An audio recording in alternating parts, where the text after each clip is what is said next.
Geçinizde bir katır ötüme anda aksa toy koyarsınız. Tüy. Yaxşı. Azırak çıdan ha. Tüy. Emdi tarif etsek de bu iş bitti. Yaxşı. Aka çiçeğinizde kandarak yasaydı avatsız. Kaldırak ötemdik. Toktana başta bir jüteyle. Kandalı kısak baş jüyümüz andık kesimiz. Ya ulutam siz ya. Ya boysak mı buldu mu? Ya ma veymeyne ilgisi kaysın la. Ne bolam? Ben veymeye ağın çıktım. Sen ma veymey. Yaman saklattın mu? Aka men veymeyci. Veymey emez. Tamıkımını sel köydürüp koydum onu mu? Aka men veymeyci. Şu men çilik ilme. Hey demir işler tükep mektep başlanıptı o. Tapşırık nisip oldun mu? Tapşırık. Tatil tapşırık.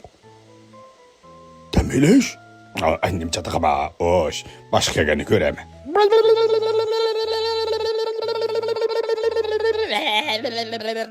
Oy hotun mangı. Ya. Toy küçük kaldık. Ya inkimim yok. Oy işlem bombaydı. Man. Set durdu. Oy bir mangsan.